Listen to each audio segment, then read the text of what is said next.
Samantala mga kausap natin ngayon si Undersecretary Eduardo Del Rosario, ang Executive Director ng National Disaster and Risk Reduction and Management Council o NDRRMC. Yusek, magandang gabi po.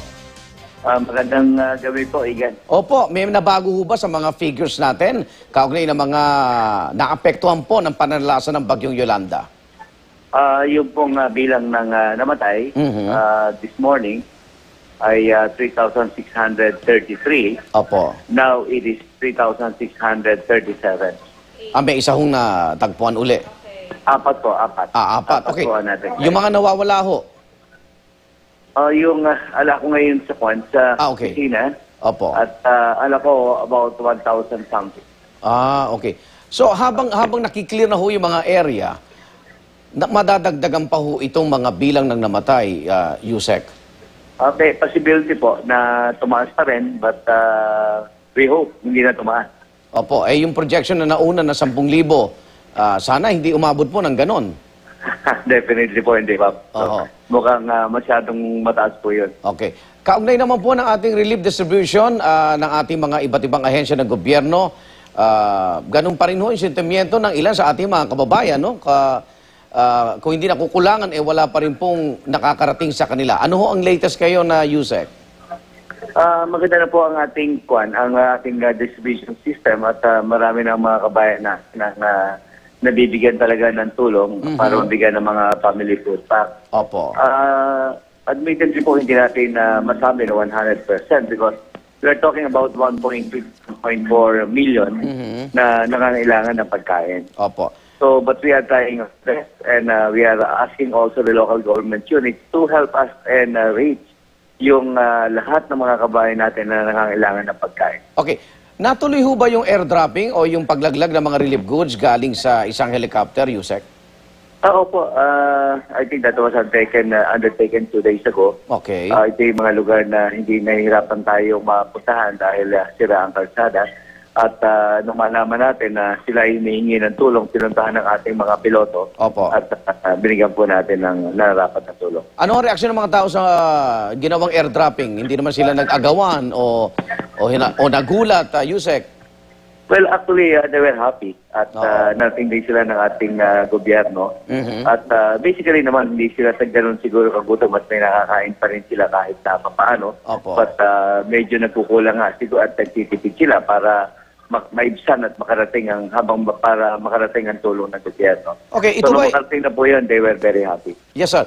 Yusek, ito ba tutuloy natin yung airdropping na tinatawag?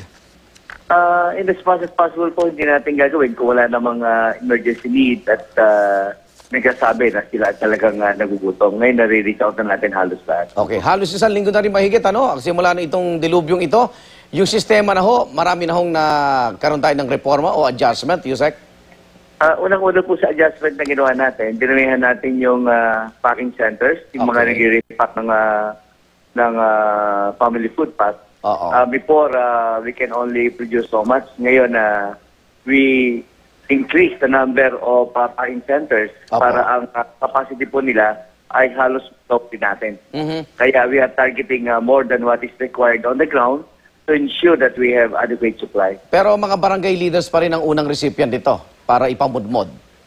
Yes, talaga dumidiretso tayo sa mga municipalities at diretsong ibibigay natin dito sa mga nangangailangan. Doon sa ilang lugar ho na hindi na mahagilap yung mga barangay officials, paano po, Yusek? Well, slowly nakaka-recover naman yung ating mga barangay officials kasi sa initial stage, kasi ang very critical yung first 72 hours.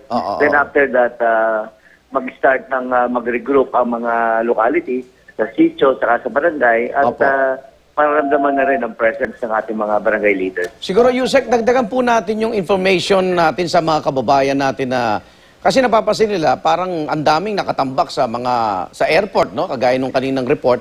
Ang reaction, ba't daw hindi ilabas yun? Siguro may konting paliwanag lang bakit natatagalan ilabas.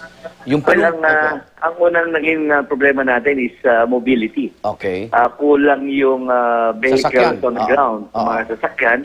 Nanggaling pa ng Manila yung mga sasakyan ng ating mga kasundaluhan at kapulisan para magamit sa distribution. Kasi nung magpunta po ako sa Tacloban, ang mga sasakyan dito, I think 50 to 60% ay nasira. Nasira. Yung ibang sasakyan na ibinalik sa dagat. Pagpasok ng storm surge, pagbalik ng tubig sa dagat, kasama na yung mga ibang sasakyan. Sasakyan.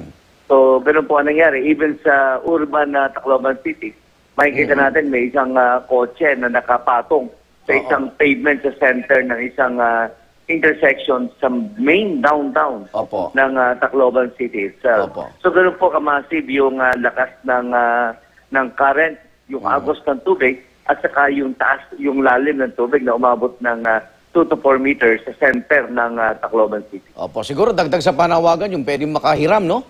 Na mga sasakyan, makipag-coordinate na rin sa NDRMC. Yusek, salamat, Opo. ha? Maraming po salamat, Igan. Undersecretary Eduardo Del Rosario ng NDRMC.